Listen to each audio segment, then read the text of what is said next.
P2 to explain the role of promotion within the marketing mix for a selected product or service.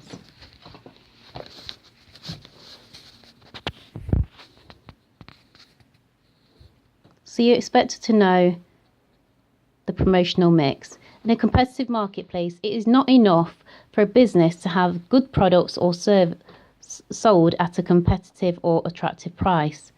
To generate sales and profits, businesses have to communicate the benefits of their products to customers.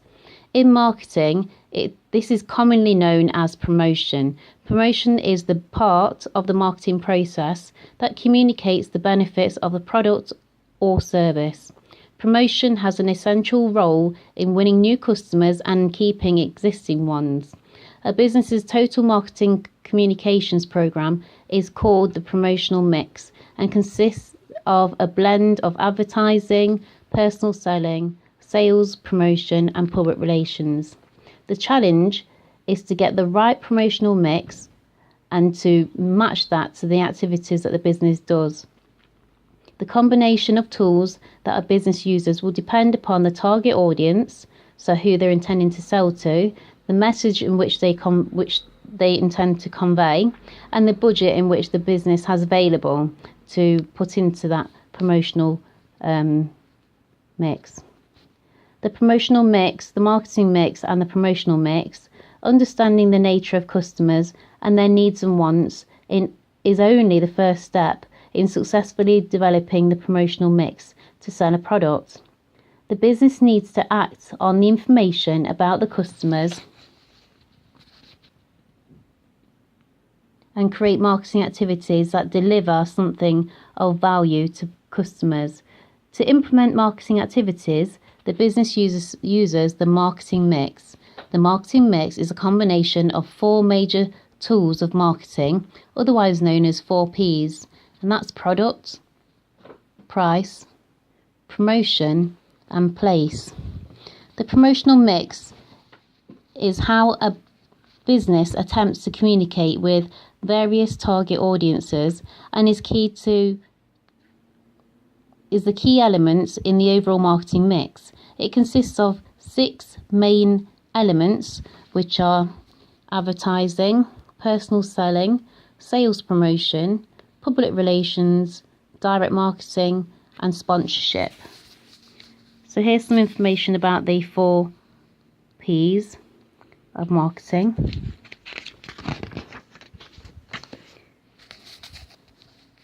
Now, advertising.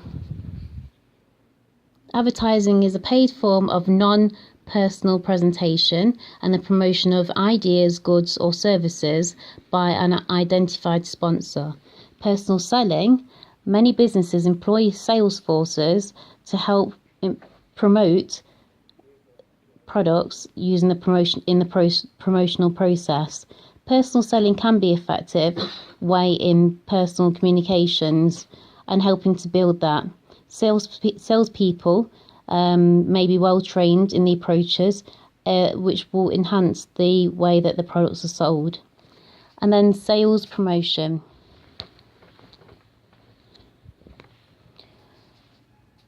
Businesses spend a great deal of money on sales promotions, which are often aimed at the consumer.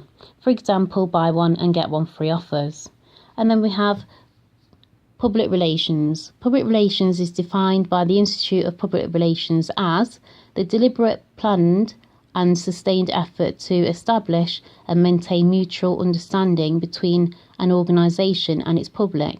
The key difference between publicity and public relations, a business has less control over publicity, whereas public relations, they have more control.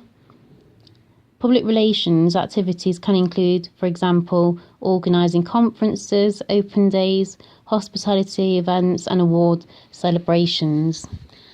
Direct mail, which sometimes I can get a bit annoyed about. I get so many takeaway menus come through my door, it's ridiculous.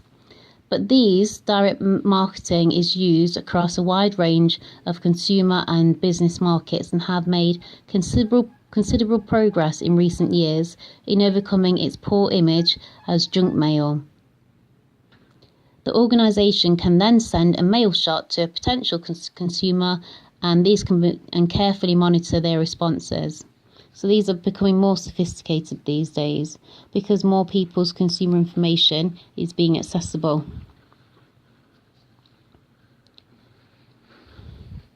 And so therefore it can be tailored. Sponsorship. Sponsorship is where an organisation pays to be associated with a particular event, cause or an image. And you might see these a lot with lots of sporting events. Purpose and objectives of promotional mix. Once a business has formulated a detailed profile of the consumer it wishes to target, the product and the environment, it has set detailed objectives for the communications campaign. Corporate image. Corporate image refers to the way in which the business chooses to present itself to the world. It reflects the character and philosophy of the organisation. The promotional mix that a particular business implements can support their desired corporate image. Decisions to be made about the promotional mix.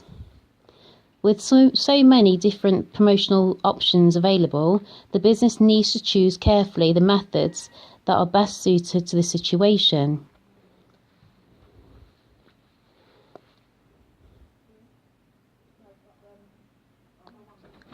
A cost-benefit analysis is done to determine how well or how poorly a planned action will turn out. Although a cost-benefit analysis can be used for almost anything, it is commonly done on financial questions and used extensively to evaluate the usefulness of a promotional strategy. Target market and exposure to media. Businesses will choose media carefully in relation to the promotional budget that exists. However, the cheapest option will not always bring the best return on investment, so they have to think very carefully about this. And there's different types of markets available. There's business to business, which is businesses selling to other businesses, or there's business to consumer, which is businesses selling directly to their potential consumer. Promotional activities in these markets are often very different, reflecting the different audiences. Rapidly changing or relatively stable markets.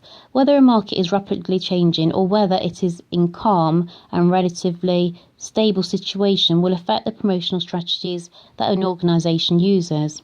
Rapidly changing markets may require an approach that allows an organisation to take advantage of the opportunities that may occur. Channels and strategies. When a business choose a route to move their products to the marketplace, the route they choose is known as the channel structure.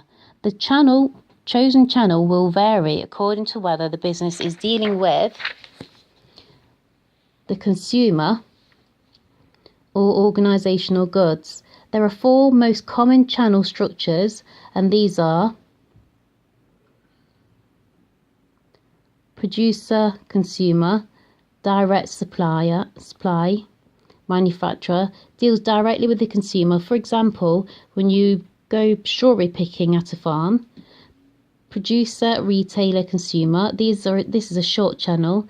This is the most popular and includes traditional retailing when we enter a large supermarket and make a purchase. Producer, wholesaler, retailer, consumer. That's a long channel. Small retail shops usually buy from a wholesaler or a cash and carry before selling it to the consumer. And then we've got producer, agent, wholesale, retail, and consumer. This channel is usually found where a company wanting to enter a foreign market uses an agent to sell their products to the wholesalers in that country, which in turn they sell to retailers.